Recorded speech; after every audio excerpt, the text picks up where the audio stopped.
ভালোবাসি, তাই আমি যদি ছেলের বউটাকে একটু ভালো রাখি, ছেলের বউটাকে ঝগড়াঝাটি কম করে ছেলের বউটাকে একটু ছাড় দেই, তাহলে কে ভালো থাকবে? বেসিক্যালি ছেলে। ইয়েস, এই জিনিসটা মাদের মাথায় ঢুকাইতে হবে যে আমি আমার ছেলের বউকে আমার ছেলের হ্যাপিনেসের জন্য ছাড় দিব। সত্যিকার অর্থে যদি আমি বলবো, একটা ছেলের বিয়ে দেওয়ার পর সংসারটাকে হ্যাপি করার ক্ষেত্রে 80% ক্ষেত্রে একটা শাশুড়ির ভূমিকা অনেক, মানে ছেলের মা। ডেফিনেটলি কোন জায়গায় ছেলে বউ খারাপ আছে, কিন্তু exceptional cannot be an example. বেশিরভাগ শাশুড়ি কিন্তু বেশি আমার দখলদারিত্ব মনোবৃত্তিতে চলে যান। এখানটায় যদি ওনারা একটু ছাড় দিতে পারেন, ওনারা যদি একটু মনে করেন যে না, একটা যখন আমি আমার মেয়ের জামাইকে বলছি কি যে আরে আমার মেয়ের জামাই কত ভালো, আমার মেয়েকে কিছুই করতে দেয় না, সারাদিন অফিস থেকে এসেও সে মেয়েকে রান্নায় হেল্প করে।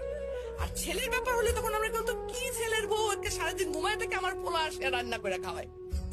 একই মানুষ, কিন্তু আমরা দু রকমের মনোবৃত্তিতে যাচ্ছি, তাই না? এই জায়গা থেকে আমাদের মেয়েদের বেরিয়ে আসতে হবে। ছেলে আমরা মেয়ের জামাই আসলে পোলাও কোরমার অভাব রাখি না, আর যখন ছেলের বউ তার 1/4 তো আমরা দেই না, ছেলের বউকে বলি এত নেলস তো ভালো না, আমিও তো বলছিলাম আমি তো এত খাইতাম না। সিরিয়াসলি, কিন্তু ইট হ্যাপেন্স।